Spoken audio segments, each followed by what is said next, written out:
Bueno, muy buenas tardes, señoras y señores. Estamos en un nuevo episodio de Historias Bélicas. Estas historias que contamos junto a mis geniales compañeros Jorge Vigo. ¿Cómo estás, Jorge? Muy bien, ¿cómo están todos hoy? Y Guillermo Laferrier. ¿Cómo andás, Guille? Hola, ¿cómo andan? ¿Están los dos con smoking? ¿Se Sí, pusieron? por supuesto. Bueno, muy bien. Cada uno tiene su martini batido, no revuelto. No, desde ya, Por desde ya. supuesto. Vamos a contar, me encanta, es uno de los especiales que habíamos prometido, vamos a hablar de espionaje en guerra, cosas reales. Uno siempre tiene estas historias, son muy atractivos los espías de todas las épocas, y los espías de la Guerra Fría fueron como los más espectaculares, con sus películas, sus series, sus historias cómicas. Tenemos por ahí al Agente 86. Pero bueno, ¿Cómo? Más respeto. No, más respeto, me pongo de pie Sí. con el Agente 86. Sí. Que debería volver, ¿viste? Como pasan al zorro todo el tiempo, deberían pasar Sí. al Agente 86. Pero bueno, vamos a hablar de espías y de espionaje de verdad, de posta. Primero, que siempre me olvido, hacemos un segundo exacto de silencio para que puedan suscribirse, poner like, poner comentarios y demás. Eso modifica el algoritmo de una manera que no tengo ni la más remota idea, pero me dicen que si ustedes lo hacen, lo va a ver mucha más gente y va a tener mucha más difusión. Así que 1, 2, 3, ya. Bueno, avancemos. Guillermo, Guillermo. Está bien. Dale, ¿cómo largamos? Me gusta un poco de formalidad. No, yo quiero rescatar a la Agente 86 porque en función de cómo funciona la inteligencia argenta, es un numen. Yo creo que nosotros estamos más cerca de caos. Y ahí sí aceptaría. Sí, yo creo que caos es mejor para aplicar. A ver, el espionaje en la guerra no, es tan viejo como la guerra misma. Voy a recurrir a un archienemigo de este programa, que es el Duque de Wellington, ¿no? Que se preguntaba, que él alguna vez, alguna dama o alguien le inquirió sobre qué le interesaba en la guerra, y él contestó algo así como conocer qué hay del otro lado de la colina, ¿no? The other side of the hill. Que es que ya está en el amigo Sun Tzu, si es que existió Sun Tzu, ¿no es cierto? Para los amigos del Movimiento Nacional, googleen que no es una marca de cosméticos Sun Tzu, por las dudas. Pero, ¿no es una vajilla? No, suena por ahí en mi pronunciación. Pero bueno, el espionaje es a la guerra algo, no solamente en la guerra, sino en los tiempos de paz, es algo inherente que se hace no solamente sobre los que son oponentes o potenciales enemigos, sino en los 360 grados.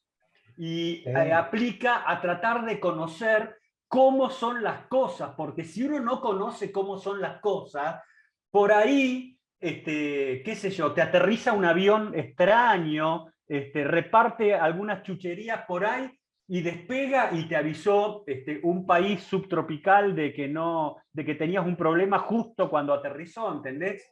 Sí, escúchame, todos tienen derecho a practicar con un avión gigante. Caos. No podés dejar el derecho a que la gente aprenda a manejar aviones por arriba. Tal cual, tal cual. Bueno, ¿Sabés? Me hace acordar a los colectiveros, ¿viste? Cuando esos colectiveros que subís, y está atrás del colectivero con mucha experiencia y adelante el pibe que se está haciendo. Claro. Una onda así, ¿no? ¿A quién no le ha pasado? Bueno, avancemos. ¿Por qué no? ¿Quién sigue? ¿Guille, Jorge? Mirá, una cosita de lo que dice Guillermo, si vos seguís. Respecto de la antigüedad del espionaje.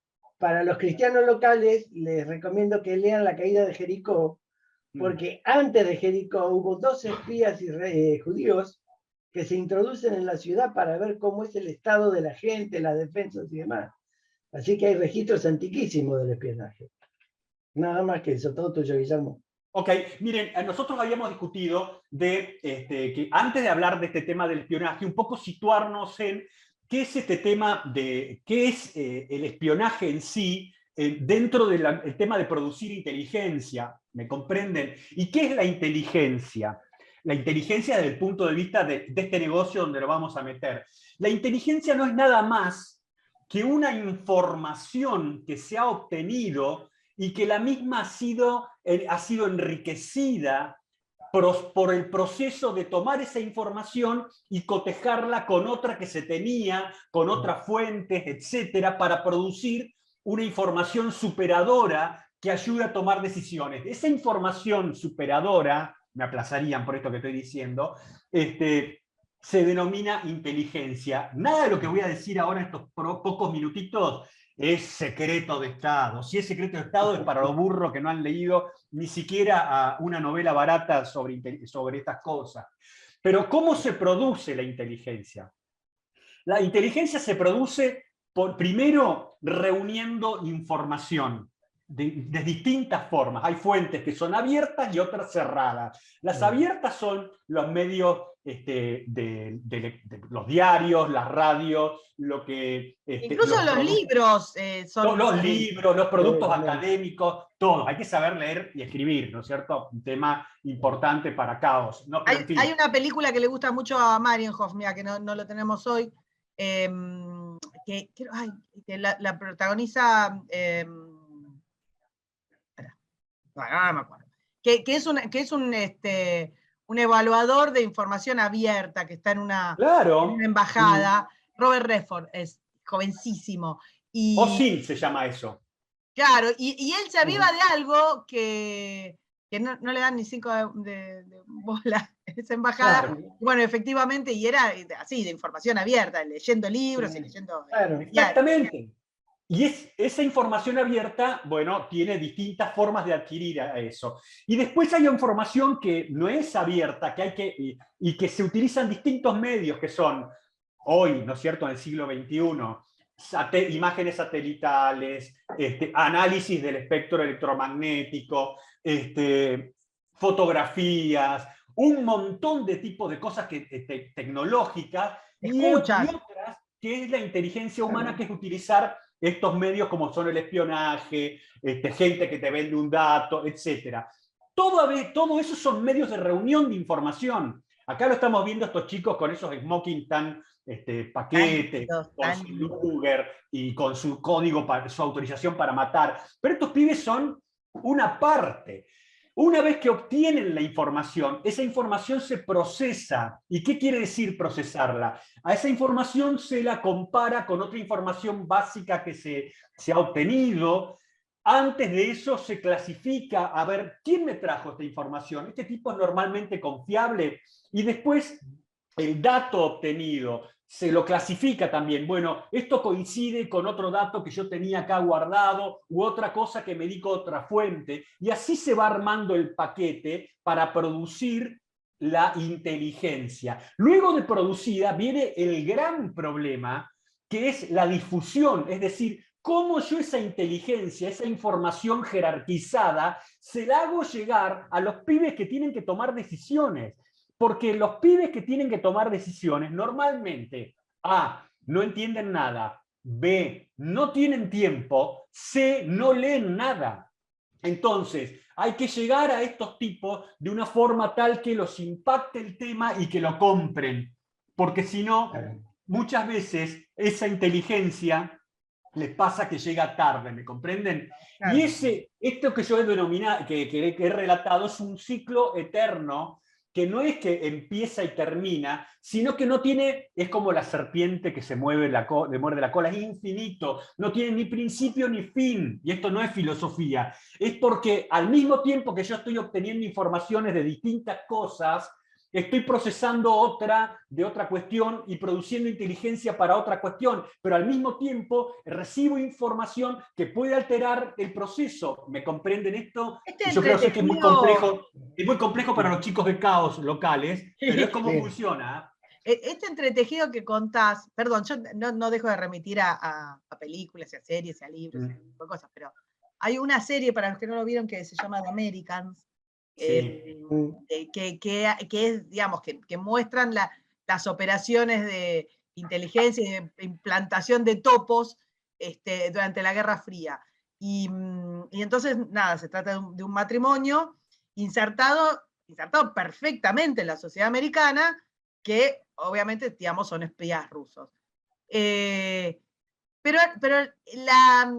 lo que es interesante es esto que vos decís, las jerarquías van cambiando, los jefes van cambiando las motivaciones, las Claro. aspiraciones, se cruzan con otros, producen para un evento información, pero a la vez descubren algo que puede servir para otro. Digo, todo el mundo se está espiando todo el tiempo sin parar. Todo. Y voy a agregar una mini pastilla, que no tiene nada que ver, y ahora ya te doy paso, Jorge, que es, hay una muy próspera, digamos, mecanismo y herramienta de espionaje que tiene que ver con lo industrial. Sí. Ojo, que es la que más guita, o bastante guita rinde, que es esto de ver los secretos de las empresas de los otros. Adelante, Jorge, quería comentar eso. Sí, de eso que decís, ahí hay un dato muy famoso. En una competencia comercial, una empresa americana que envió a agentes japoneses a Japón, no sé si era Toyota o qué, a que controlaran y verificaran el desgaste de los rieles de ferrocarril que entraban a la fábrica, para saber la cantidad de cosas y volúmenes de cosas que entraban. Eso es un trabajo de inteligencia.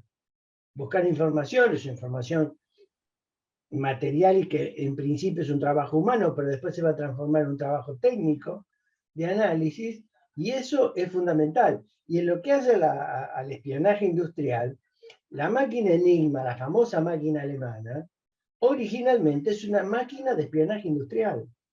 Lo usaban los empresarios alemanes.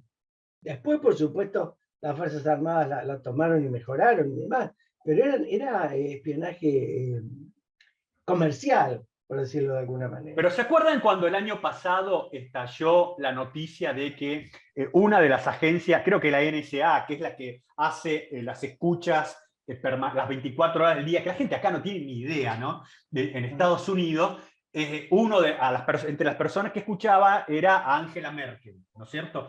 Y acá se escandalizaban. Y en Alemania y en los países civilizados ni se mosquean, porque como decían ustedes recién, todos se escuchan las 24 horas del día. Claro. Porque si no, no podés tomar decisiones. ¿Me entienden? No. Y lo que decía Karina con respecto a esa miniserie, eso para los locales sería como hacer un máster. El doctorado lo harían si leen 2 novelas nomás, no, con 2 novelas de Frederick Forsyth. Ya tendrían un doctorado los pibes acá. Claro, bueno, pero eso, ¿sabés qué te demuestra? La previsión con la que laburaban. Claro. En larguísimo plazo, y la idea, digamos, de que vas a tener que seguir produciendo, esto que decían ustedes, de seguir produciendo inteligencia, forever and ever, o sea, vas poniendo gente. No es que cuando los metieron, no es que necesitaban que les iban a rendir frutos ni en los primeros 5 años, ni 10, ni 15. No, claro. Hay una cosa que dijo Guillermo que es la clave de todo esto. Muchas gracias, qué amables, porque es para el público que saben que uno que es provinciano, claro, hay que alentar a la gente del interior. Claro.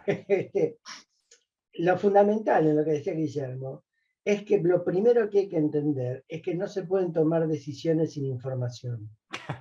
Es un problema estructural, directamente. Si uno no aprende eso, realmente todo lo demás se cae, porque entonces terminamos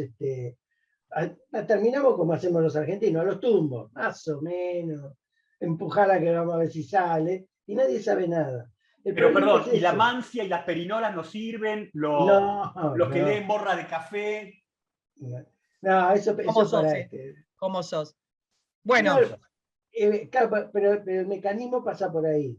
Si yo voy a hacer, como en el ámbito que nosotros tratamos, voy a hacer una guerra, que es una operación militar de todo tipo, necesito previamente información, y sobre la información construiré qué hago y cómo lo hago. Pero es un problema de construcción mental. Ese es el tema central. Es Y a casi partir de ahí, una aproximación académica lo que vos estás diciendo, porque, cuidado, lo que Jorge está diciendo es la aproximación que se hace en el periodismo o en la academia para conocer algo, y esto no estoy diciendo, y es la verdad, es decir, busco hechos, trato de recibir la información y la proceso para producir un conocimiento. claro, ¿De qué estamos hablando? Sí, sí, sí. claro, Diagnóstico se llama. Sí, sí, viejo. claro, el problema que vos tenés es cuando no tenés organizaciones de formación de todo nivel que no privilegian esa construcción de conocimiento y no la enseñan. No, si vos Ese es el ponés, problema. el tema también está en las cabezas, si vos ponés un pibe que dedicó su vida bien y glamorosamente a vender jugadores de fútbol, a manejar una organización de Yo inteligencia, sabía que esto iba a pasar, ¿eh? y Y no, pero es bueno, muy probable que sepas bien cómo, qué sé yo, no sé, San Lorenzo está equipado para jugar determinada cosa, a que, cuáles son las principales amenazas a nivel regional, pero eso es una estupidez que se me ocurrió a mí pescando en el río Paraná, ¿viste? Y no, bueno, bueno, pero estaba ahí, digamos. Sí, sí. explotaba. Lo teníamos que decir antes, Sí, antes sí, o sí. después. No, eso es, para mí es el signo de la estupidez. ¿Qué querés que te diga? Avancemos. Bueno, pasemos a la Avancemos. siguiente página. ¿Cómo no? Qué, ¡Buah! qué Esto, hombre, qué esto, hombre. esto es muy estructurado, pero parte de lo que decía Guillermo también.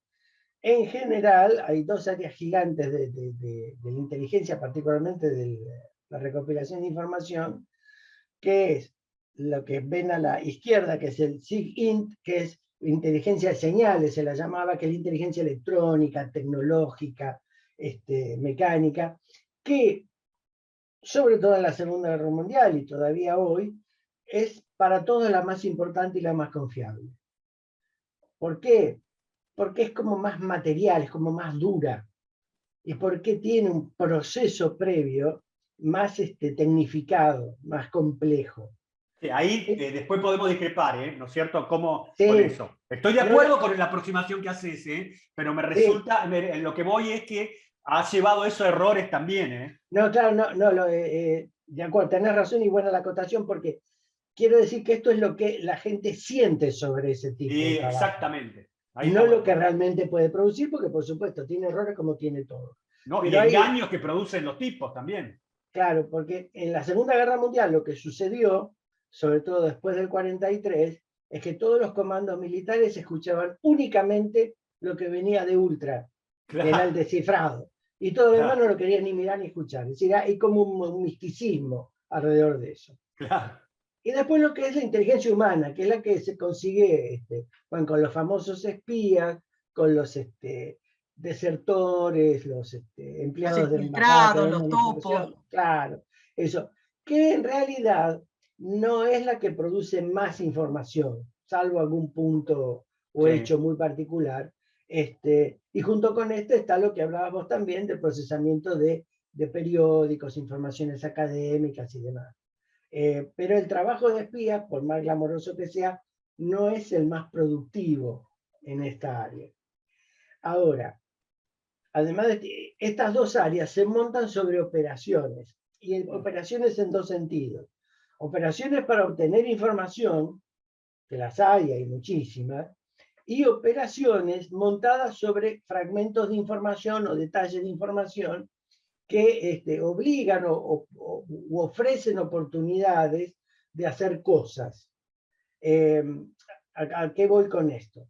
Vamos a ver que hay organizaciones militares que hacen inteligencia a base de hacer operaciones. El SAS, por ejemplo, en la claro, las Segunda Guerra fuerzas Mundial. especiales, por ejemplo, Exactamente.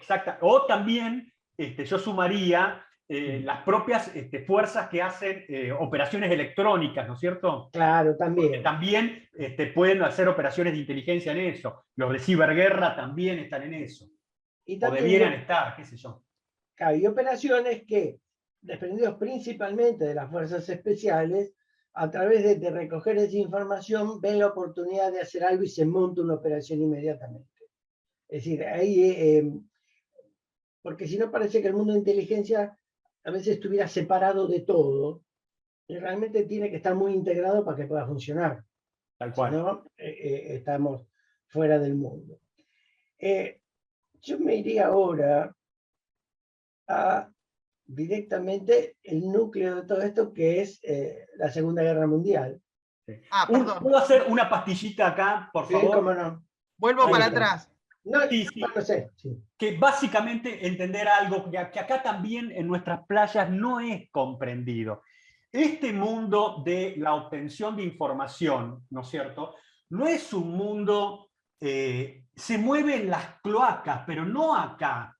En el mundo se mueve en las cloacas, porque los tipos que te van a facilitar información, sea de una empresa, los de un estado, de una situación militar, de lo que sea, en general no son tipos que, con el cual vos te juntarías a comer un asado, ¿me A ver, comprendés? que lo que quiere decir es que para ser espía hay que estar un poco trulado, un poquito Y tocado. sí, porque te moves en un ambiente espeso, donde hay traiciones, donde hay lo crematístico prima sobre cualquier cantidad de otros valores. Entonces, cuidado con eso, porque si vos crees que te vas a mover con zapatitos blancos en este ambiente, estás Por totalmente favor. equivocado. Sí, hay uno que le fue mal con los zapatitos Sí, blancos. ¿te acordás? Sí, bueno, a ese le va mal siempre, ¿viste? No para de fracasar, pero le va bien dentro del fracaso. Sí, en lo personal sí, bueno, tiene el auxilio de Roma y eso siempre ayuda, Sí, ¿viste? pero antes de tener el auxilio de Roma también le iba bien. Sí. En fin, ahora sí paso. Sí, te Sí, iba a por decir, favor, gracias. las historias de espionaje, de gente que tiene una doble vida y qué sé yo, o sea, están todo de la cabeza, partamos de la base, no es este glam que ustedes quieren que yo rompa, me rompen el corazón. Paso ahí, ahora sí. Al genio. Este fue el gran fenómeno tecnológico en los trabajos de inteligencia.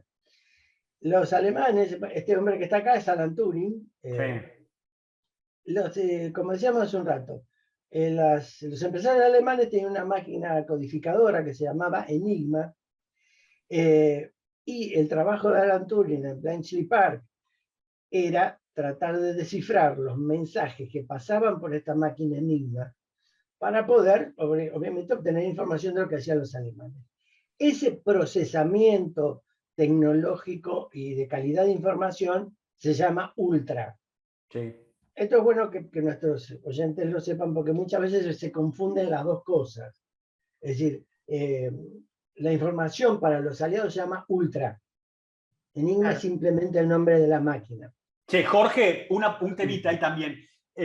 Vos lo mencionás bien porque este pibe era la cabeza de todo esto, pero atrás de él había una organización monstruosa de una calidad intelectual que se puede comparar con la que se usó en el proyecto Manhattan, ¿eh? Sí, completamente. Estos no eran unos nabos, viste, que decís, che, vení, pibe navaja. No, y compromiso. Estaban, también estaban como, yo no sé si me equivoco, pero estaban como todos juntos, como una especie de campamento, como todo el tiempo pensando, ¿no? Como, sí, es así. en una concentración, incluso, un compromiso con esto, pero furioso. Sí, y no solo el compromiso, había un reconocimiento a Turing muy particular. Todo ese gran grupo de académicos principalmente se llamaban por el nombre de pila entre ellos, pero Turing siempre fue el profe. Claro. Siempre estaba puesto en un lugar como superior al resto. Había un gran reconocimiento a la inteligencia. Y una banca política infernal, porque también, si el amigo Winston no hubiera puesto el apoyo político que les daba a estos pibes que estaban en una zona en las afueras de Londres, con todos los recursos a su disposición, lo que pidieran, lo tenían. Sí. Lo que pidieran, lo tenían. Y sin discusión, otro hubiera sido el destino de estos tipos. Sí, por supuesto. Sin apoyo político, nada de esto es posible. Hubiera salido, eso es cierto. Si vamos a la siguiente, vamos a ver un poco la máquina. ¿Cómo funcionaba esto? ¿Querés contar un toquecito? Claro, ese es el tema. La máquina es como si fuera una máquina de escribir, realmente. Pero ¿cuál es la clave de todo esto? En ambas fotos se ve en la parte superior de la máquina unas ruedas dentadas, en una se ven incluso hasta las letras que tienen. ¿Cuál era el mecanismo? Según como yo combinaba esas ruedas y las cambiaba, la tecla que yo tocaba emitía un símbolo de letra diferente al que yo había elegido. ¿Qué sucede? Yo marco la letra C y cuando se va a imprimir, digamos, se va a emitir, va a salir la W. Pero va a salir la W en la combinación de ruedas que yo haya hecho. Que tenían 3 o 4 rodillos, ¿no? Claro, las originales, las empresariales empezaron con 2 y después subieron a 3. Y raras, pero hubo algunas máquinas que tuvieron 7 rodillos. Claro. Muy pocas, pero hubo algunas. Claro, porque al girar los rodillos, es decir, hay como una combinación de letra. Ese es el mecanismo secreto de la máquina. No era, porque si hubiese sido un rodillo, en realidad era muy fácil saber la combinación. Pero un rodillo le transmitía al otro y después le transmitía al otro para sacar el resultado final. Así que esto era terriblemente complejo, es un problema básicamente matemático, sí. De análisis, y que un solo hombre no lo puede hacer simplemente, aunque hay que reconocer que Turing, antes de que tuvieran todo el aparato, en prácticamente un mes, logró descifrar 25 mensajes simples, él solo. Claro, pero él venía del palo de la matemática, ahí sí, también, ¿no? Un cerebro absolutamente privilegiado. Lo voy a decir a lo bestia. Esto es reconocer, digamos, cuando se está diciendo una letra, a cuál se puede referir, digamos, a cuál otra se puede referir. Esto en la combinación matemática es, no sé, infinito no es, pero es un infierno. Claro, por eso tenía que hacer no sé cuántas combinaciones. Es muy alucinante, la verdad que es muy fascinante. Es muy fascinante, claro, al que se le ocurrió y al que se le ocurrió destrabarlo. Es más complicado que un código simple, porque lo que hay que descifrar es el código electrónico, la máquina que está haciendo. Y eso es lo que lo hace más complejo. Claro, cómo se mueven los dientecitos eso. Claro, y eso sí, se mueven periódicamente. A veces es por día, a veces es por semana, varía según el mando. La Luftwaffe era la peor para esto porque lo dejaba mucho tiempo, pero varía con eso. En la página siguiente... Perdón, contá para qué se usaba. Ahí tenés esa que va, bueno, ahí va la foto que está bien, ahí va, lo está explicando. Es decir, ahora voy a lo que se usa. La máquina donde está la mujer es una de las máquinas que procesaba esos códigos electrónicos. Y es la más pequeña, por cierto. Eso en Inglaterra. Para los que están mirando y para los que no, está la película donde se ve la máquina perfectamente. Sí. Sí, es así. Parece una máquina textil, ¿eh? Sí, claro, tiene ese aspecto. Es una computadora realmente, que procesa las combinaciones hasta establecer las más posibles y emitir una, digamos, decodificación del mensaje original. Nunca las decodificaciones fueron completas, pero tenían suficiente información para poder saber qué estaban haciendo los alemanes. El uso iba a la derecha de esta imagen, tenemos un vehículo de comunicaciones donde hay unos soldados alemanes manejando la máquina Enigma en el campo de batalla. El comandante que está en ese vehículo es el general Guderian. Así que se usaba también en más bajo nivel. Aunque acá estamos hablando de un cuerpo de ejército, ¿no? Sí. Sí, ahí fíjate una cosa. ¿Qué es lo que pasa? Ahí se ve en la foto el soldado que está operando las teclas y otro que va anotando. ¿Qué quiere decir? Cuando la máquina, ellos querían transmitir un mensaje, lo pasaban por la Enigma y la Enigma sacaba el papelito con todos los códigos que salían de lo que se quería transmitir, ¿me entienden? Y eso es lo que salía por la radio, después lo transmitía el operador de radio un código que podía ser X7W, ¿me comprendés? Claro. Y que después tenías que pasarlo por un enigma, el que lo recibía, para traducirlo. Para hacer el fenómeno inverso. Claro. Sí. Un chino. Eso también llevaba a que los mensajes que se procesaran principalmente, lo que tenían algún indicativo que fueran de nivel estratégico, de mandos superiores. Porque aunque hubiesen podido procesar los tácticos, los informes tácticos, jamás hubieran tenido efecto ni hubieran llegado a tiempo. Claro. Entonces necesitaba un espacio de tiempo para poder decodificar y transmitir. Y además evaluar si la validez de todo esto. Claro, esto no era para, por ejemplo, no era para transmitir a la cuarta división que tome rumbo hacia el este, en dirección a, no sé, X ciudad. Eso les quiero preguntar. En el fárrago de COS, primero, ¿por dónde salían además de por la radio? Básicamente la radio. Sí, básicamente la radio. Estamos en el frente ruso, creo, ¿no? Esta foto, creo, también, ¿no?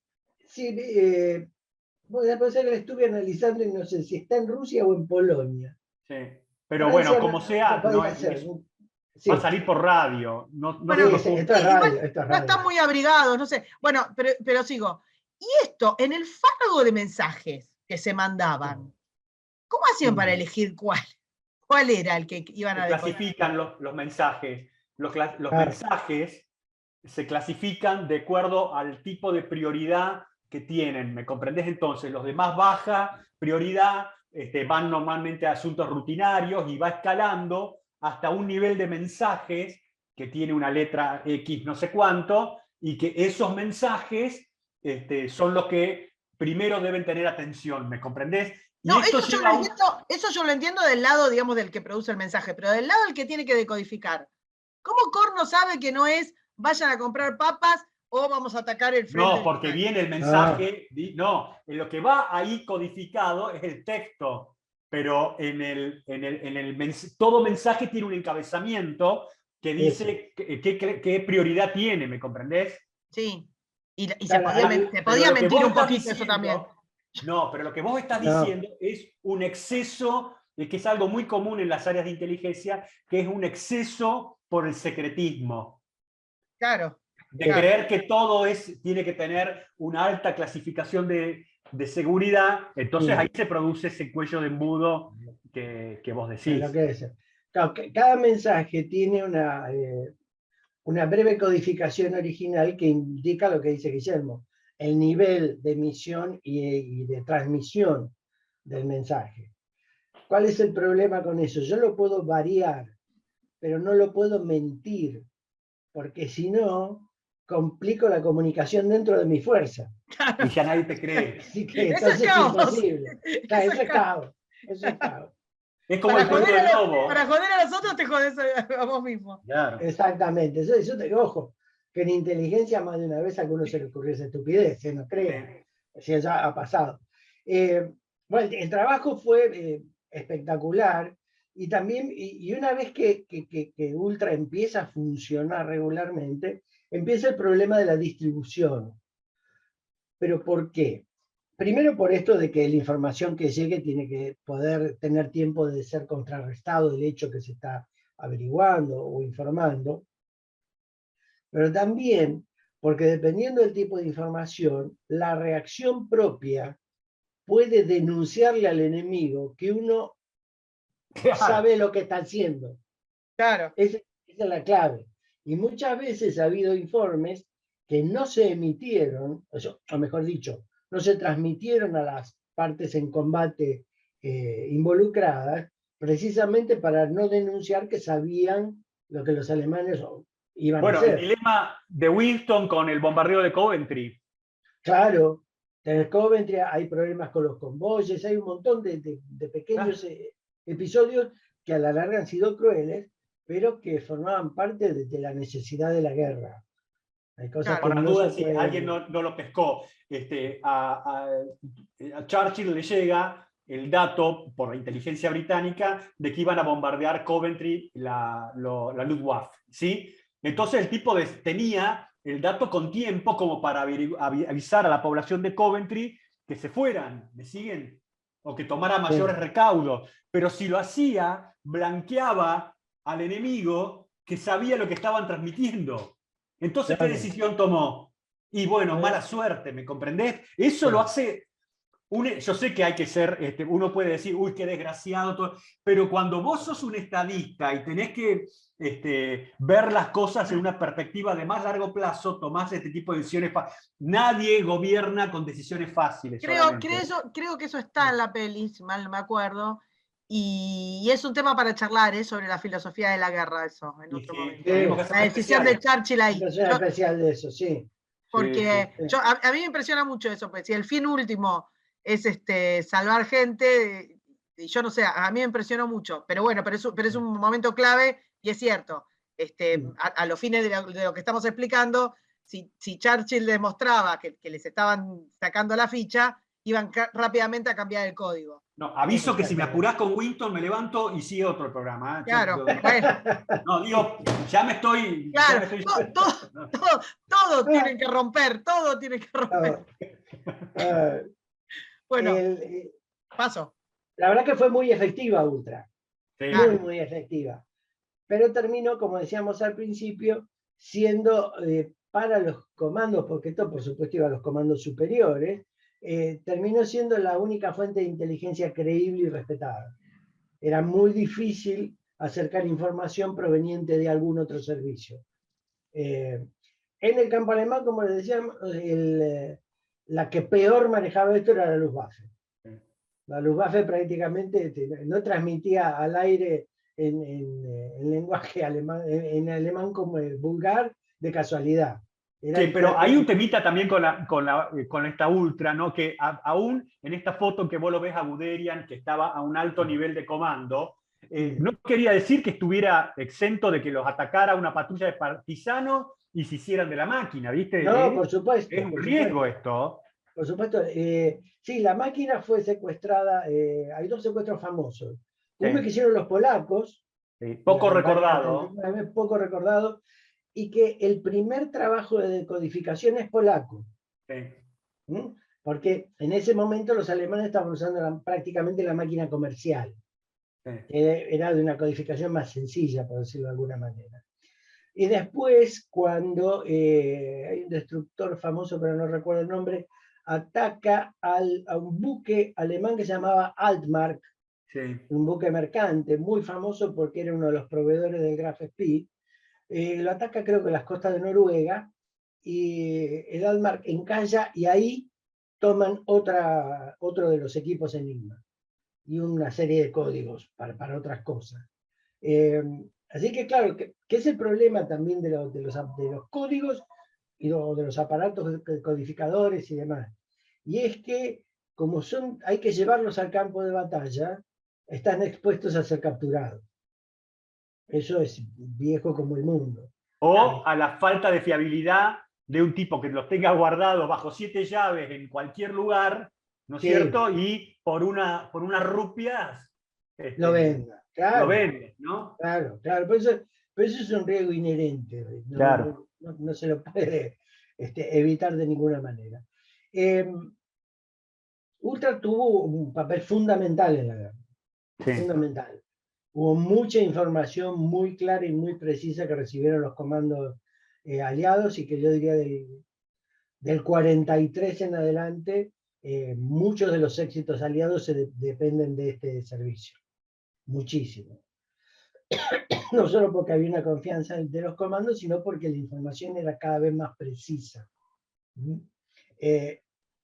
Y también era más precisa, no por la decodificación específica, sino por otra cosa que estaba sucediendo. Y es que era lo que había del otro lado, que en la página siguiente lo vamos a tener. Estos dos hombres que están en la foto en blanco y negro, a la izquierda es el almirante Canaris. Una anguila. Una anguila, un bicho. Resbaladizo. Vale. Una anguila bañada en aceite. Este hombre era jefe el guacho. Era jefe del Abwehr, que es el servicio de inteligencia de las Fuerzas Armadas alemanas en la Segunda Guerra Mundial. Pero es un personaje muy particular, muy particular. ¿Por qué? Porque si bien al principio, en la historia de Canaris, él era un oficial de inteligencia naval que operó en un crucero que se llamaba Dresden en la Primera Guerra Mundial, un crucero que se le escapó 1000 veces a los británicos hasta que lograron atraparlo. Él cae prisionero y se escapa.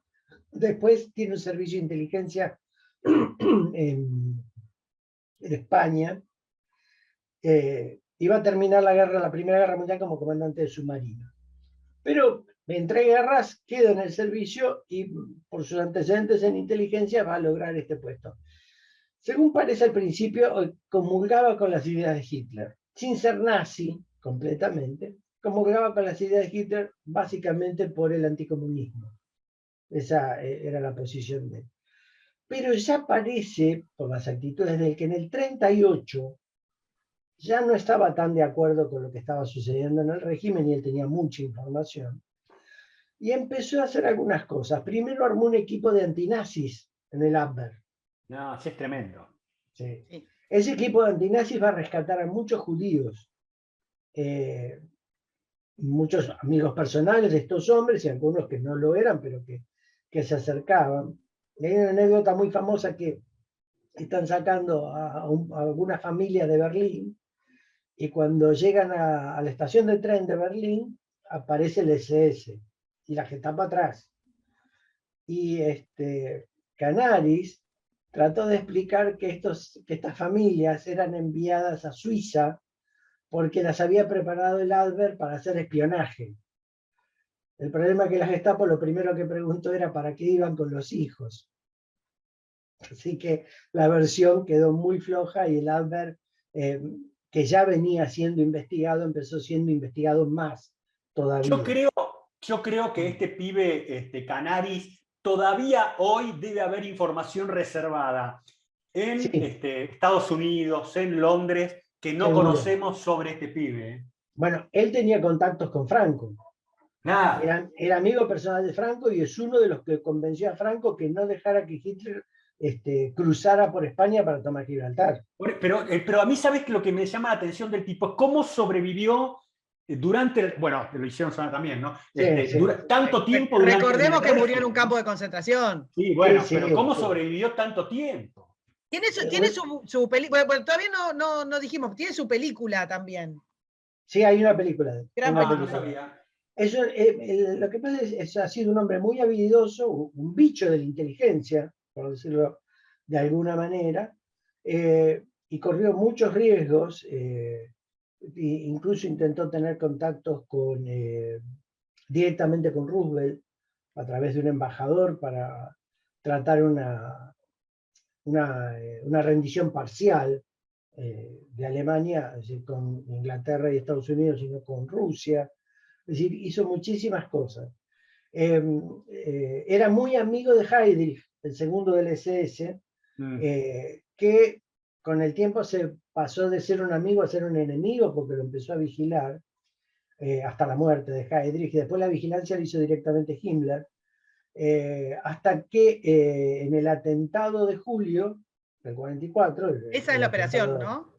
Esa es la famosa Valquiria. Claro. Del 20 de julio. El 20 de julio cae la volteada.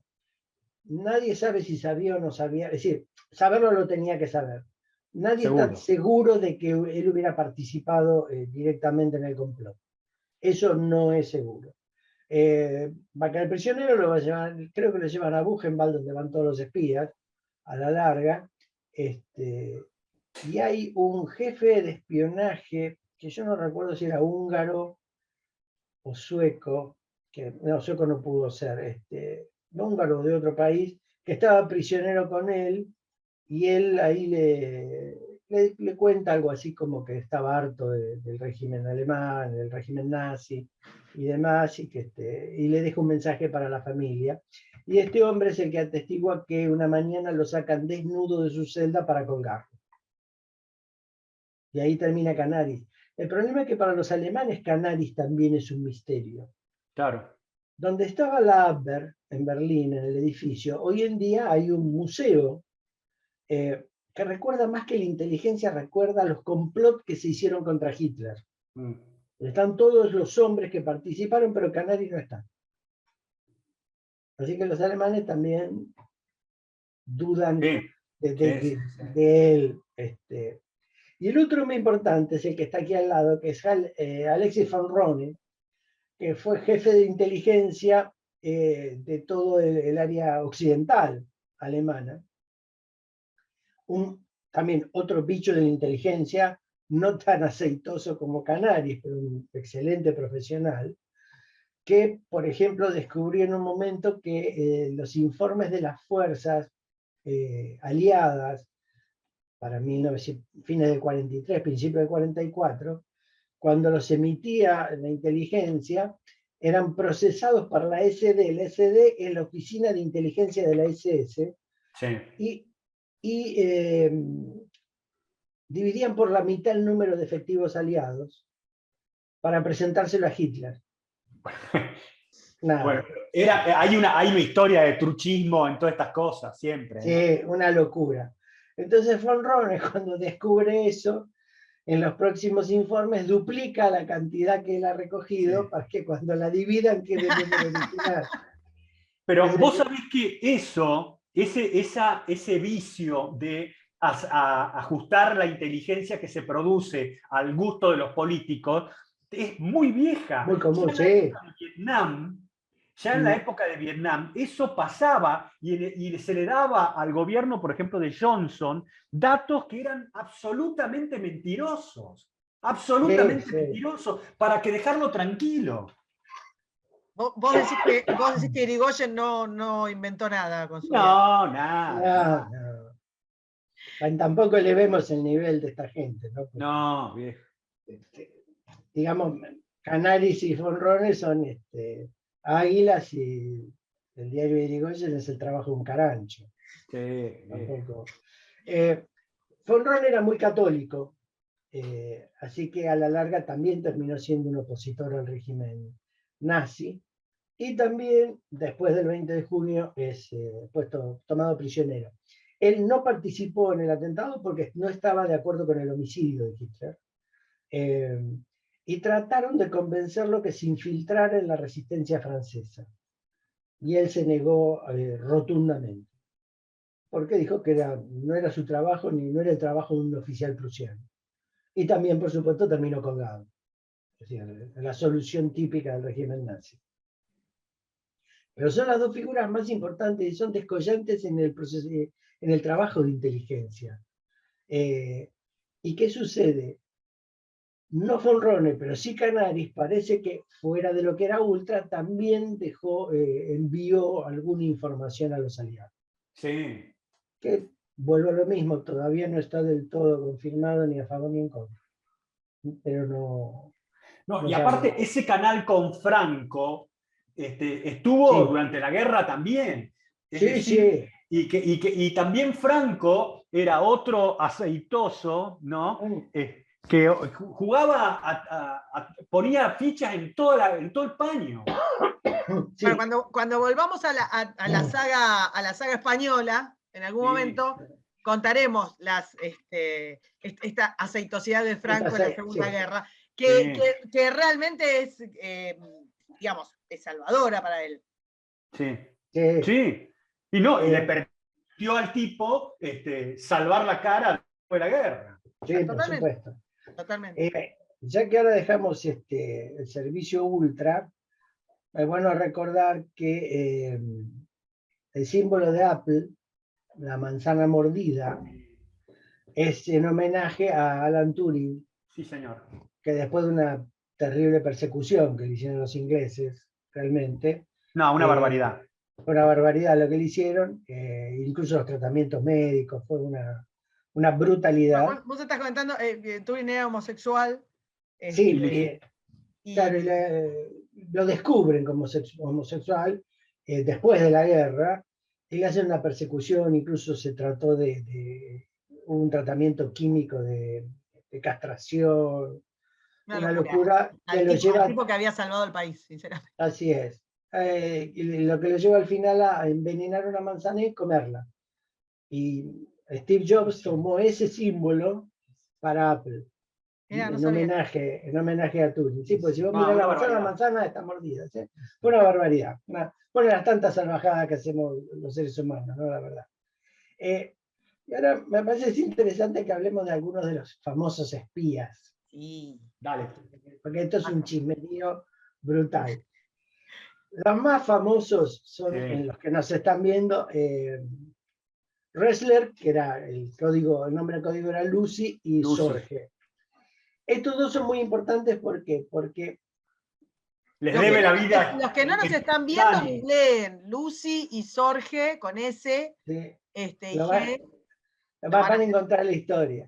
Claro. Lucy es el que le informa a los rusos del ataque alemán en la batalla de Kursk.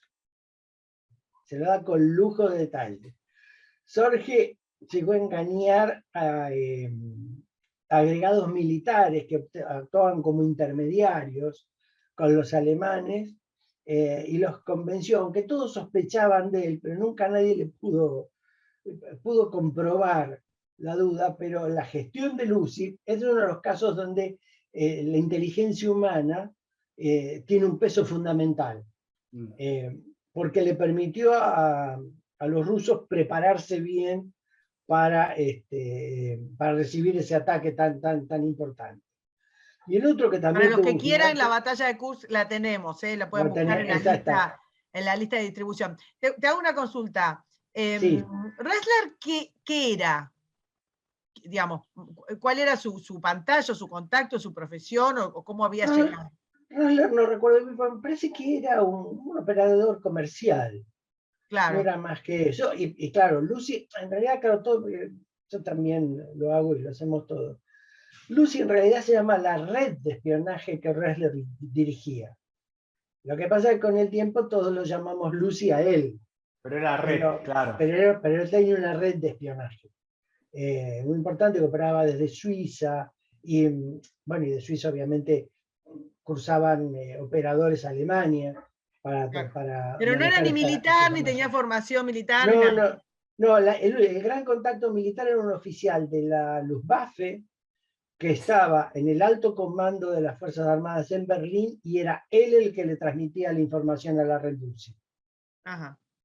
Fue un oficial alemán el que informó todo, otro oficial alemán descontento con Hitler, obviamente. Claro. Sí. Y el otro, Sorge era un periodista. Un periodista, Lucy es un tipo normal, por decirlo de alguna manera. Lucy es un bon vivant, un playboy, un borracho, las tiene todas. Pero tenía muy buenos contactos en Japón, en el gobierno y en las Fuerzas Armadas, y también simpatizante del régimen soviético. Sorge, que era medio japonés, ¿no? No sé, algunos dicen que la madre era. Sí, confirmado no lo tengo. Pero le salva la vida a Stalin con el ataque. Claro, porque cuando en diciembre del 41 viene el gran ataque sobre Moscú, es decir, poco antes, ¿no? Obviamente, Sorge le informa desde Japón a la gente de Stalin que los japoneses van a realizar la operación de Pearl Harbor. Lo que quiere decir que no hay fuerzas japonesas que vayan a perturbar el territorio ruso en Oriente. Si bien ese territorio estaba protegido por un tratado del año 38, nada obstaculizaba que los japoneses violaran el tratado y atacaran, pero cuando Sorge informa todo el movimiento de Pearl Harbor, pero por supuesto además la invasión de Filipinas, Java, Malasia y demás, indica que los japoneses no tienen tanta fuerza, y eso le permite a Stalin tomar tropas de Oriente, de Siberia, y traerlas a defender Moscú. Así que este es otro informe fundamental que tiene efectos directos sobre las operaciones y un efecto de muchísimo peso. Son tal vez los dos espías más famosos de la Segunda Guerra Mundial en estos hechos. Y rescatemos algo, ¿no? los dos laburando para la Unión Soviética. Sí, porque, sí, eso es... porque también hay otra cosa que aún hoy ocurre, hablando de Rusia. Rusia tiene una tradición de este tipo de inteligencia. No, Sí. no son solamente tipos que amanecen con vodka y bailan con los cosacos No, no. no, es más complejo, muchachos, ¿eh? Es Sí, más sí. complejo, en fin. La que le sigue a Sergio es una mujer que se llama Sofía Clapham, tiene un apellido eslavo. Esta es una espía alemana que operaba en el Cairo. Bella, ¿eh? Muy bella, una mujer, dicen que más allá de la foto, dicen que era una mujer bellísima, de mucha clase y demás, pero nunca le pudieron demostrar que era espía. Aparte, fíjate el lugar, ¿no? En Cairo, ¿no? En Cairo, la Es genial. detuvieron mil veces. Y claro, la mujer tenía tanta clase y tanto dónde Glam. echarle y demás. Claro, que no la podían enganchar. Incluso en uno de los interrogatorios llegó a decir, mire, yo conocí un hombre que se llama así, así, así, me parece que es espía alemán.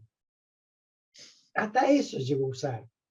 Es decir, tal vez de los espías, las cosas de estas que trabajan así, tienen más anécdotas graciosas que lo que realmente lograban. Aunque seguramente Sophie ha transmitido información y demás, pero los ingleses nunca lo pudieron verificar. Y No, de y hecho, aclaremos que el servicio de contraespionaje británico no era uno que digamos, que adscribía a las leyes de Ginebra o no, cosas no, por el estilo, ¿eh? acá no existe nada de eso. No, guarda, porque acá hay gente que es muy básica en algunas cosas, pero en fin. Lo que está Dale, diciendo Guillermo es que la información la sacaban o la como sacaban. sea. Sí, tremendo. Exactamente, sí. Es más, perdón, hay una vieja película una vieja película de los 90 por ahí, donde un actor norteamericano que hace de un ex tipo de Lira, ¿no?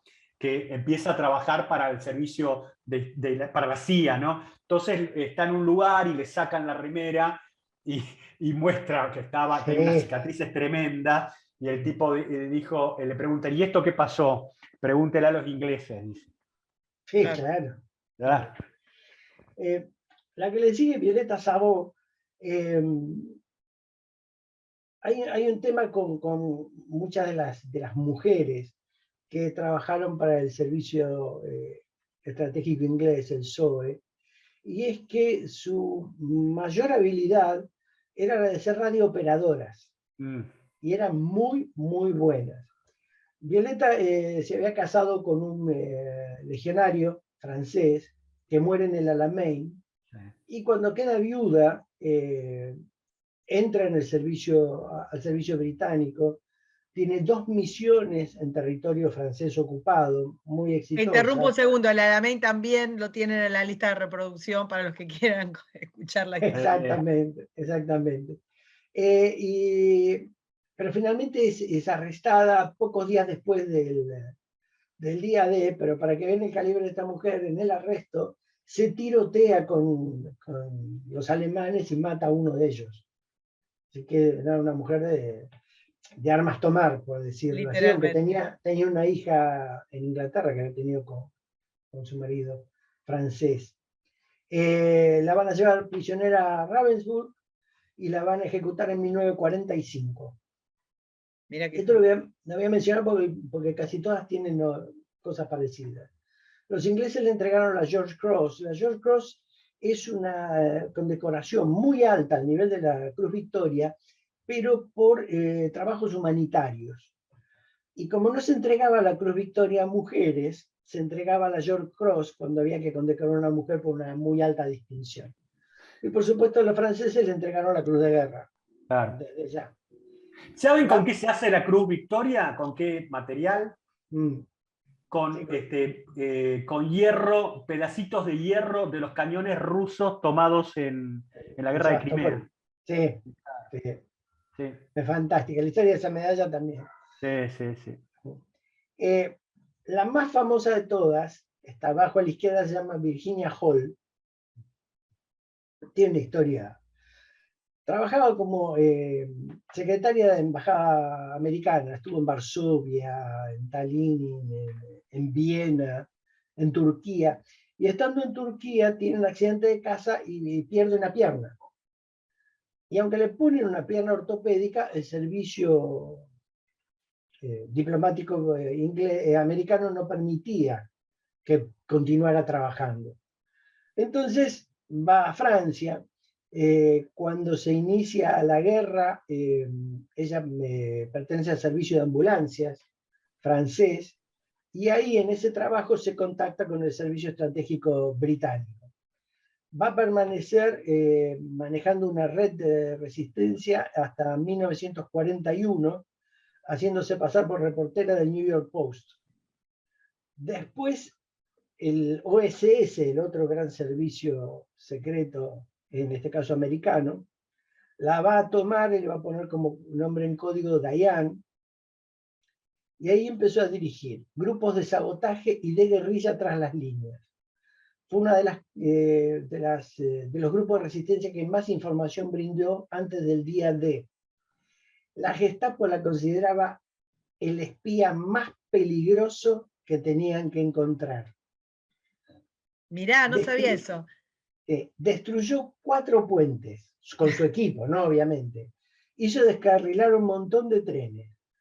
Mató más de 150 alemanes y capturó 500. Y nunca la pudieron atrapar.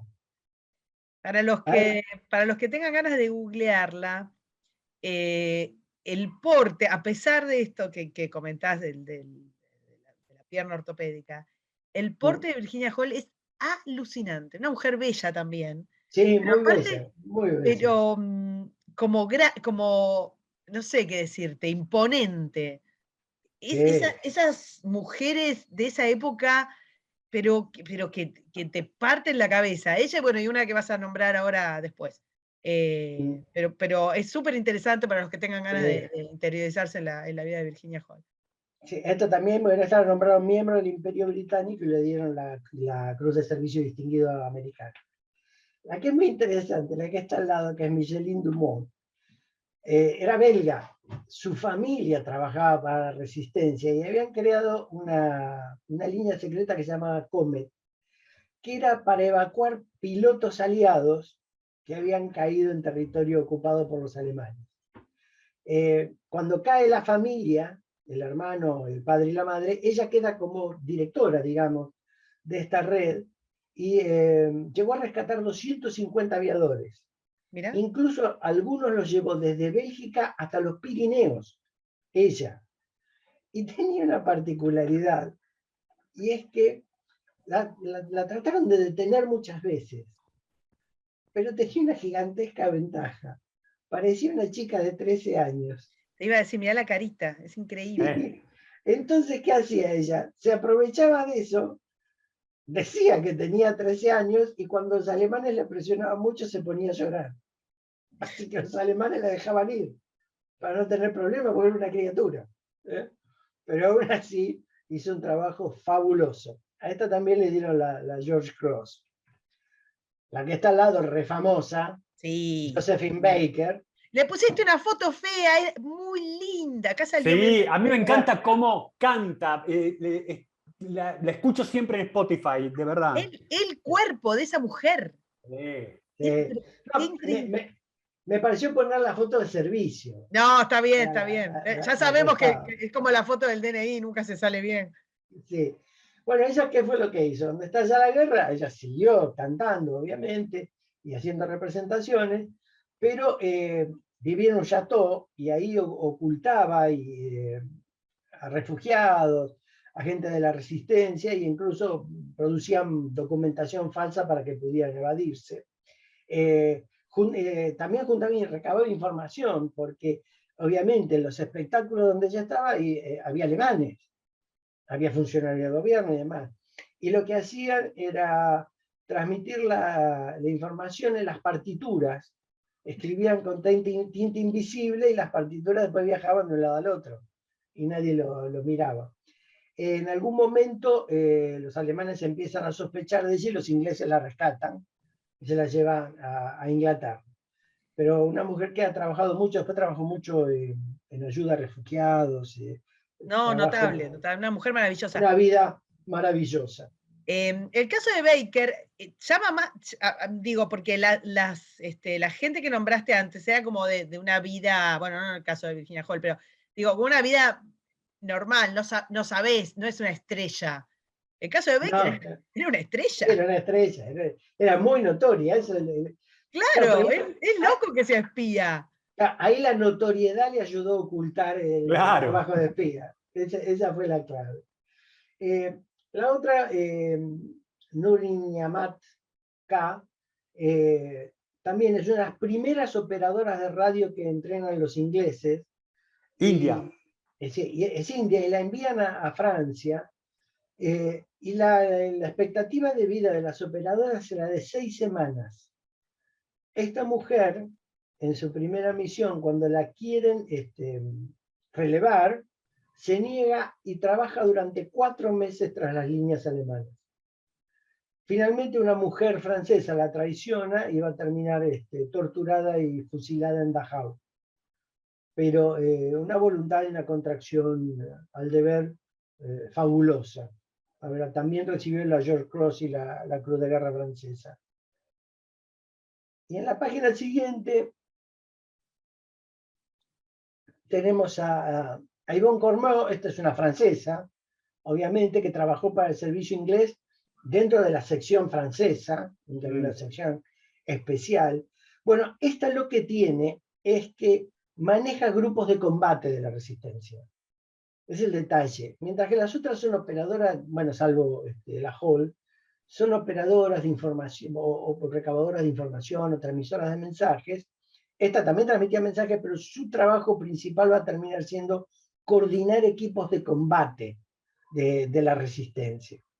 Estuvo 13 meses en el campo, más de un año, la verdad que un trabajo fabuloso.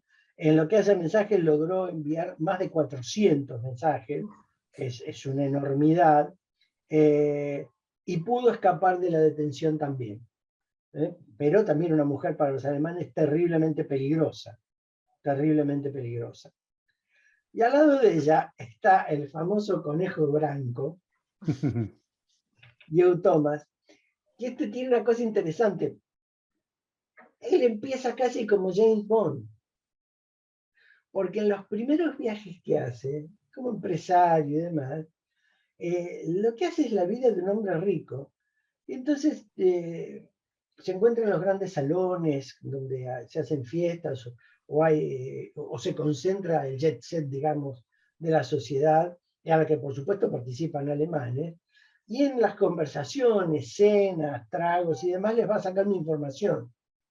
De hecho, se dice que en una de esas reuniones estuvo con Klaus Barbie, el famoso carnicero de León. Sí, que no sé por qué terminó por acá. ¿Qué habrá pasado? No sé, alguna... Dijo. ¿Quién no se importó un nazi? Sí, como un amigo del barrio había acá, en fin. Finalmente, por supuesto, lo van a descubrir y tiene una historia interesante. Lo van a llevar a Fresnay, en Francia, se va a escapar y lo van a capturar. De ahí lo van a llevar a otra prisión que es Compiègne, se escapa y lo capturan y termina obviamente en Buchenwald. Y en Buchenwald, a través de un capo, consigue entrar en una estación experimental sobre el tifus.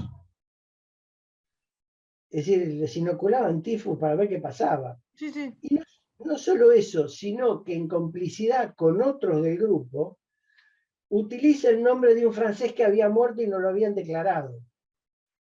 Entonces se transforma en un francés. Tan bien se portó que terminó siendo ayudante del hospital. Y como ayudante del hospital, estuvo en varios subcampos, digamos, de Buchenwald trabajando y organizando grupos de resistencia, obviamente. Se va a volver a escapar, lo van a volver a tomar prisionero, pero como él se había hecho pasar por francés, termina en un campo, no de la Gestapo, sino en un campo militar de prisioneros, donde también organiza otro grupo de resistencia. Y finalmente va a lograr sobrevivir a la guerra y se va a escapar en abril del 45 del campo de prisioneros. Este es una suerte de Douglas Bader del espionaje. Sí, una figura. Una Y historia además, magnífica, una historia magnífica. sí, y Yo hay no una sé, cosa. ¿este tiene peli? No, me parece que no. Ah, Hay Me que parece hacer, que no. hay que No, hacer. era oficial de la Fuerza Aérea y en la base del escuadrón donde él trabajaba, le pusieron lo que se llama un escudo azul, que es un escudo de reconocimiento, un escudo grande con el nombre de él y demás. Y por supuesto fue condecorado. Y tiene una cosa curiosa, todos lo llamamos el conejo blanco, pero el conejo blanco era el código que usaban los alemanes para identificarlo, no el código inglés, pero para todos sigue siendo el conejo blanco. Y como hablábamos antes, ahora tenemos los personajes que están en operaciones. Aquí lo tenemos a David Stirling. no, dos ídolos. Estos dos son dos ídolos. Sí, esos Sí, pibes. sí. Ah, El creador del SAS, del SAS. Servicio Aéreo Especial, eh, que lo crea en el norte de África, por ahí a principios, mediados del 42, y que eran equipos pequeños, en realidad el equipo de SAS es un equipo de 5, que utilizando vehículos pequeños, un jeep, alguna camioneta, las camionetas Chevrolet eran muy famosas en el ejército inglés en esa época, se infiltraba en territorio alemán en África, precisamente para buscar información sí. de unidades, dónde estaban y demás, y capturaban a alguien, obviamente. Algunas tareas de sabotaje hicieron también. Pero es el fundador de esa organización de fuerzas especiales, que es tal vez la más famosa y probablemente la de mejor calidad del mundo. Sí. Ahí hay que decir también que fue una suerte de club muy cerradito, donde Sí. mucho aristócrata, muchos pibes que Sí. no serían aceptados en ninguna organización No. muy regular, iban ahí como locos, ¿no? Sí, por supuesto. Después, por supuesto, Stirling tiene una historia. Después de la guerra se tiene que escapar de Inglaterra porque comete una defraudación en la bolsa. Trabaja como mercenario, hacen millones de cosas. Cosas que, como dijimos hace un rato, es muy común en la gente de inteligencia. Muchos personajes tienen una vida de novela, pero loca, hacen cosas increíbles, impensadas. Y el que está al lado de él es Ian Fleming, Sí. el padre de James Bond. Acá está con el uniforme de oficial de la Reserva Naval. Por eso tiene los galones, los tiene Churrísimo. así curvos. Sí, claro, los galones curvos son de la Reserva. Muy buen mozo, muy guapo. Sí, muy hermoso.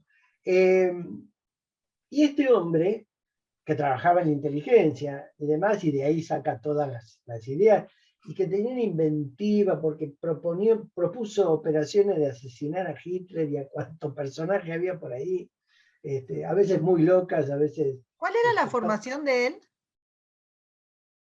Era escritor, ¿eh? Él era escritor. Me parece que era escritor, no tenía ninguna... Debía tener buenas relaciones sociales, obviamente, porque tampoco la inteligencia británica se entraba como un paracaidista. Claro. Había que tener algún contacto, alguna relación muy particular. Y además porque estos personajes forman algo que lo admitió el fundador de los Boy Scouts, que nunca recuerdo el nombre, Powell. Que estuvo en la guerra Boer también, que debemos dedicarle. ¿eh? Eso debemos dedicarle. Podés poner a tu esclavo, no esclavo. Abdul, dejá de ser cantero, ponete a picar algo que ponés en guerra con los africanos. Ahí está. Gracias. Claro, Powell admitió a fines del siglo XIX que la guerra era un deporte para aristócratas. Para caballeros. Sí, y para muchos de estos, la visión de la guerra es esa, es una visión casi deportiva. Más allá de su contracción patriótica y su deber, ¿no? Pero tenían una visión deportiva de la guerra. Es una cosa muy particular. Dame un minuto. Cuando caí prisionero y estábamos entregando las armas en una pila que había ahí en un camino que iba desde el aeropuerto a Puerto Argentino, había una bruma, estaba lloviznando un día de miércoles, y bueno, voy, entrego ahí, y cuando salgo me agarra un oficial inglés que estaba ahí, y estaba cacareado de frío, y me dice, what a good game, me dice, qué buen partido, me dijo el tipo. Claro, es una ¿Vos te visión. das cuenta de lo que, no? Sí.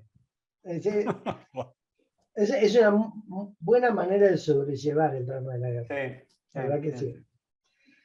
Fleming está vinculado a esta operación que mencionamos acá, que es Mindsmith, que ahora hay una película dando vuelta, así que por eso me pareció bueno ponerla, que es la historia de dejar flotando en las costas de España un cadáver con información secreta falsa de una supuesta invasión inglesa a Grecia para poder proteger la invasión aliada a Sicilia.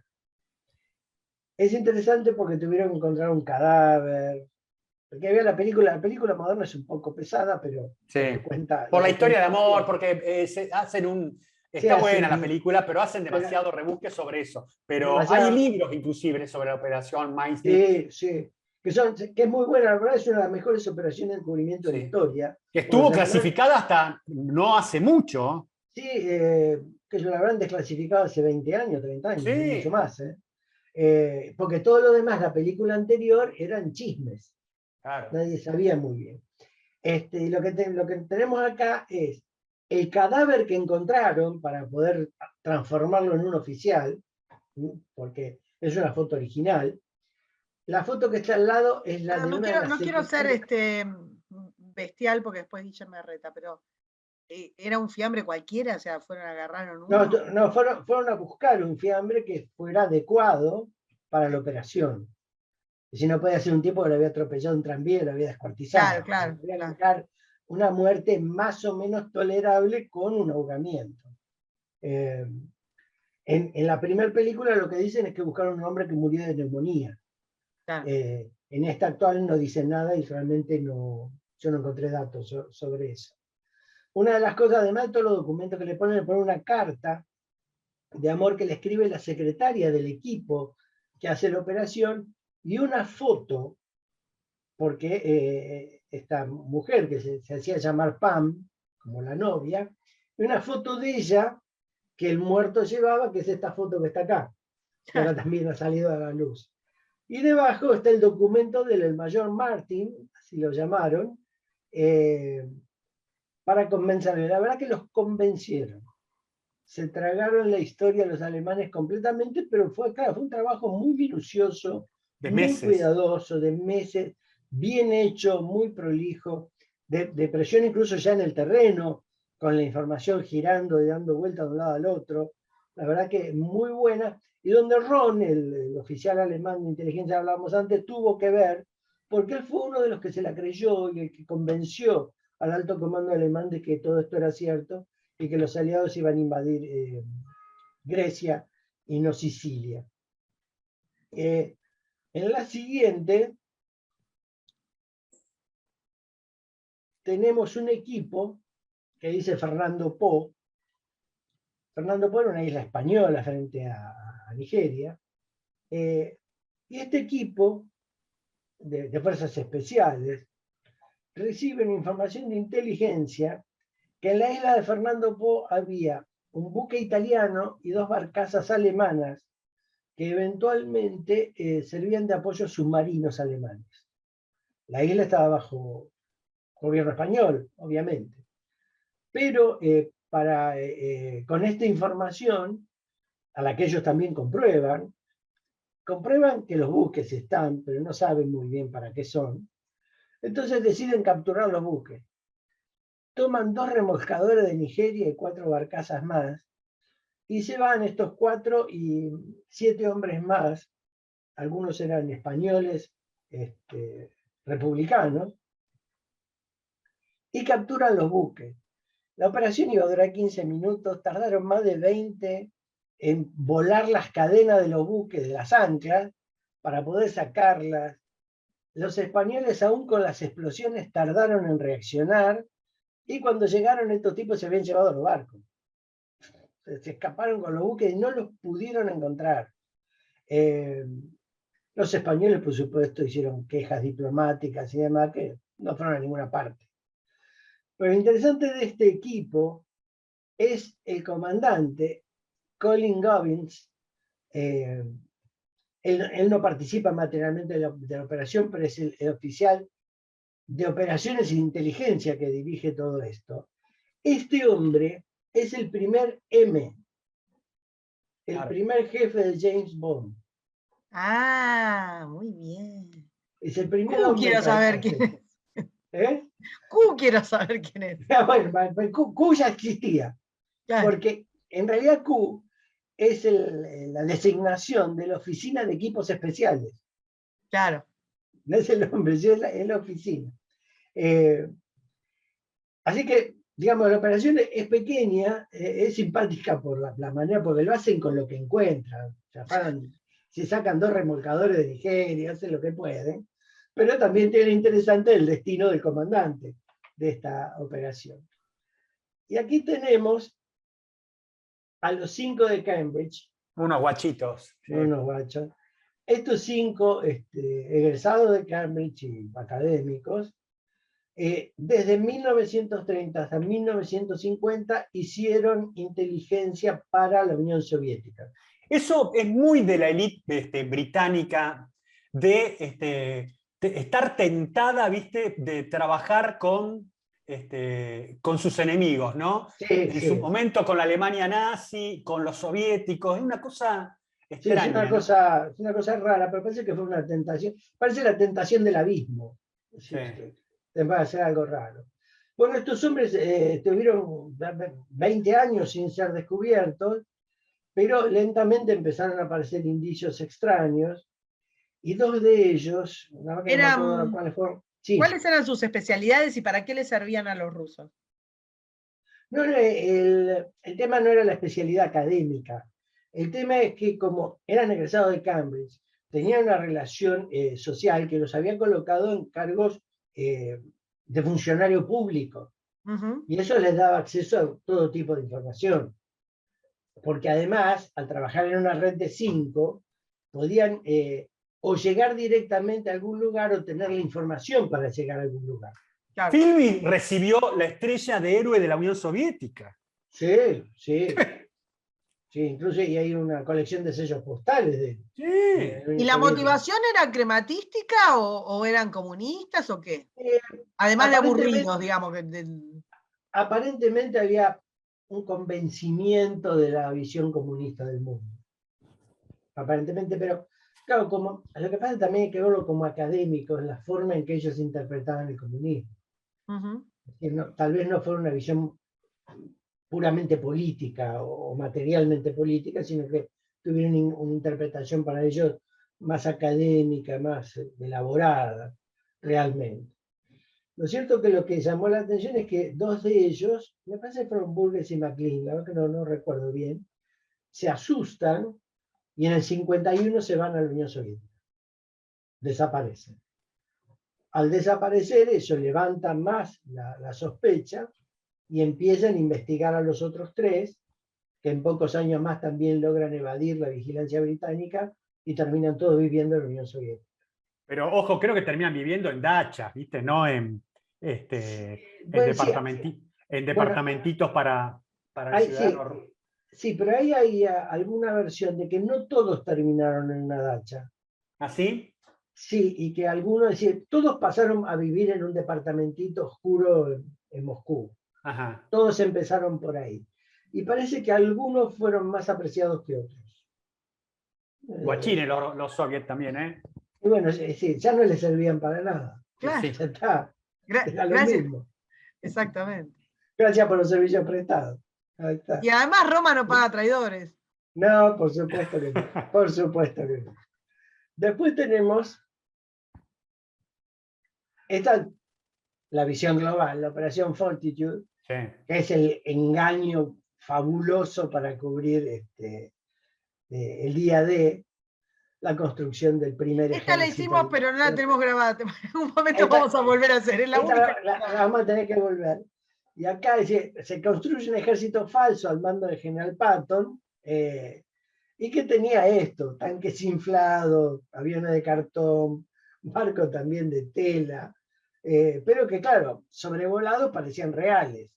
Y esta operación tuvo muchísimo éxito porque fue lo que mantuvo el foco de atracción alemán, sobre todo de Hitler, en que el desembarco principal iba a ser en el Paso de Calais. Eso fue lo principal. Hay que aclarar que Fortitude es el nombre global de montones de operaciones de Sí, que ocultamiento. incluía engaño electrónico, un montón de cosas. Exactamente, había montones de cosas. Y entre ese montón de cosas, aquí tenemos la foto de un famoso mariscal inglés. Sí. De Monty, pero no es Monty. Pero no es Monty, exactamente. Este hombre es un teniente que se llama Merrick Edwards Clifton James.